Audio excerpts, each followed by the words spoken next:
Breaking news, the most viewed remote work content series in history is coming to an end.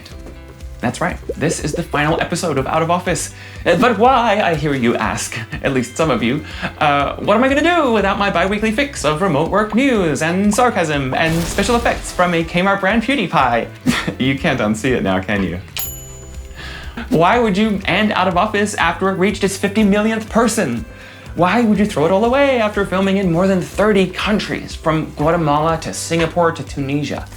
After covering important topics, from quiet quitting to hybrid hysteria, and more ill-advised return to office mandates than Marvel spin-offs? Why would you call it a day after interviewing some of the biggest names in remote work? I know. Are you throwing in the towel because of the hate mail? Andrew, I've never seen a company simp as big as you, bud. Aw, thank you. You really shouldn't have. You're watching Out of Office. It's episode 84. Honestly, that particular piece of fan mail was actually kind of funny. Full disclosure, that Kmart PewDiePie joke that I made earlier was 100% stolen from it, without shame or remorse. And you can see Kmart's special PewDiePie here. But yeah, I mean, I've always been happy to make fun of myself, whether it's dressing up as a court jester or rowing into a mosquito cloud and not editing that part out, or filming the pilot episode in slippers. I definitely didn't expect this series would end up being seen by 50 million people. 2.5 years ago, I could never have imagined what Out of Office would become. I mean, I'd been working remotely for about 18 months, and I found myself frustrated that there just wasn't much of a sense of community. I mean, there were a whole bunch of articles about asynchronous communication and how to operate a webcam, but they were all kind of the same and just not compelling, you know? And the few communities and news sources that did exist, they were almost all focused on the US. And so not only did they overlook news from the rest of the world where I and most of you live, but they also somehow always conflated remote work with people that make the choice to work from home a few days a week, who could pop into the office if they felt like it. And so there was just hardly any material that was actually relevant to what I believe is the workforce model of the future: globally distributed teams. Teams made up of the best people in the entire world, not just the best people in one zip code. Teams that can turn time zones and cultural differences and all that kind of stuff from hurdles into advantages. Teams that get shit done and produce amazing results without being constrained by physical location. I ranted about this to a few people, well, more than a few, honestly, but eventually my smart and entrepreneurial boss said, if content like that doesn't exist and you would watch it, why don't you make it? And ding, this show was born. I decided right off the bat that I wanted to use a late night style, you know, like those hosts who find a way of using humor and pop culture to make any topic compelling, and I really mean any topic. Allow me to take you to a 2012 Columbia, Missouri Citizen Police Review Board hearing.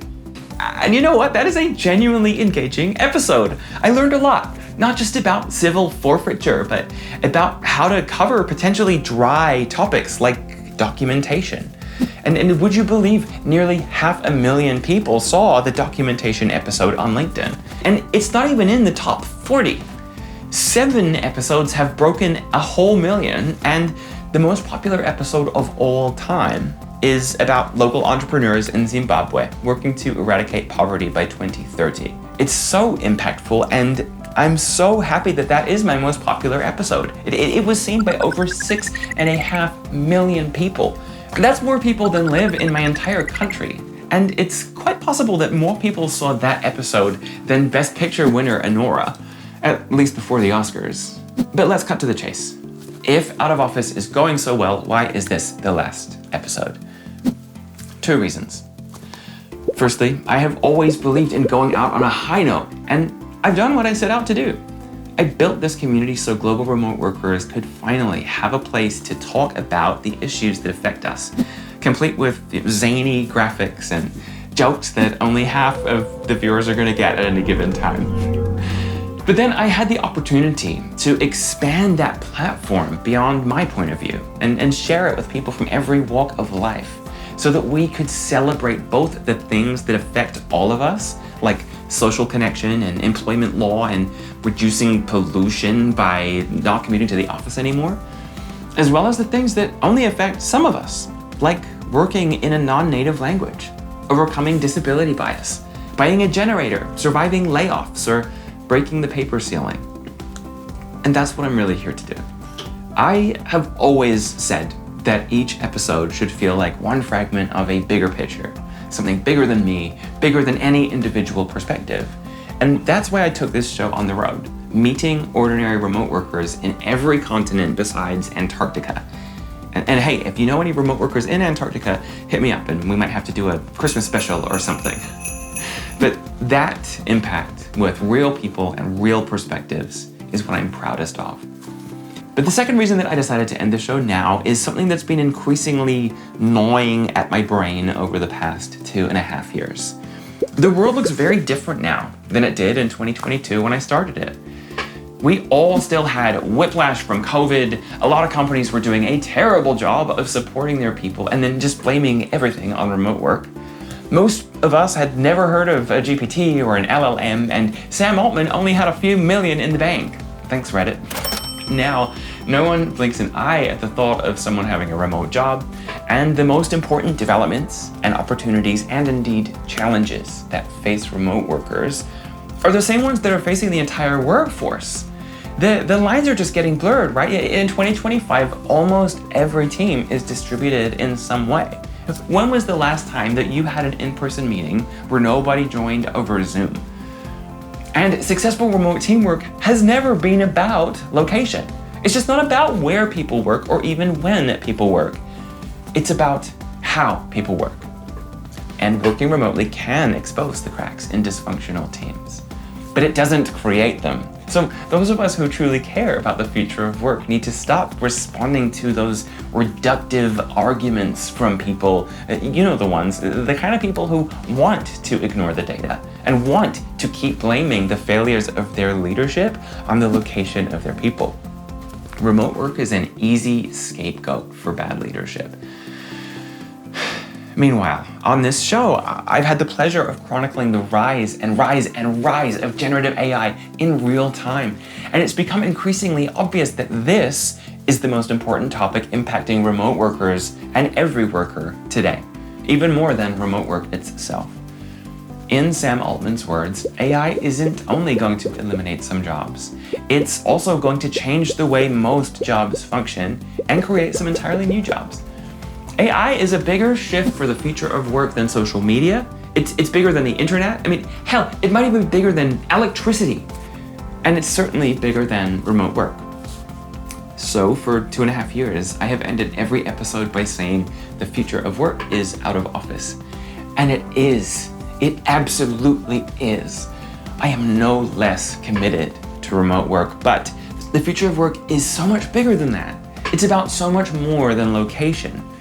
The deciding factor in which people and which companies will win and lose the most in the next decade is the choices that they make right now about AI. That's what really matters today for remote workers and for every worker. So I can't in good conscience sit here and talk only about remote work anymore. It's just kind of missing the elephant in the room, you know? So you probably noticed if you watch the show that nearly every episode in the past 12 months has addressed AI on some level. And that was for good reason. These are the topics that matter now. The world has changed. And out of office is a product of its time. A product of a time right before the dawning of AI. And I thought really hard about changing it, about expanding the scope and the style from remote work into more, future of work, bringing in AI and some of the other things that really matter. But I decided against doing that. I think part of why Out of Office connected with so many people is because it is so quintessentially human, and it was dedicated to remote work. And I just don't want to take that away. Now, I may not be making this show anymore, but I'm not going anywhere. I just passed my 4-year anniversary working at Crossover, and I'm still going strong. I'm just putting my stubbornness and creative problem solving to good use in other areas. I may at some point develop a new series to fill the gap left by Out of Office, but I don't have any plans for that just yet. And I won't do it until I have an idea that's as strong for the new era as Out of Office was for the last one. Okay, time for some quick plugs. If you already know you're gonna miss your Out of Office fix, you can and should subscribe to my Radically Remote newsletter on Crossover's LinkedIn. It's now got 2.5 million subscribers, which makes it the 11th biggest newsletter on all of LinkedIn. Whew. These numbers aren't as impressive, but you can also find me on X at AndrewAllenXO, where I will continue tweeting about all things remote work and other topics that will definitely interest you if you like this show. And you can find me on Forbes, where I've just started contributing some content. And if you're really observant, you might even spot me digging a grave on reality TV. I guess the cat's out of the bag on that one.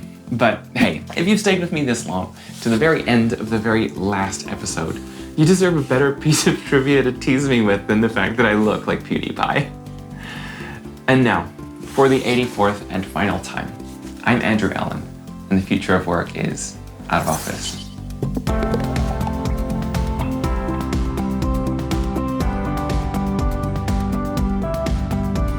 Now, how do I turn this thing off?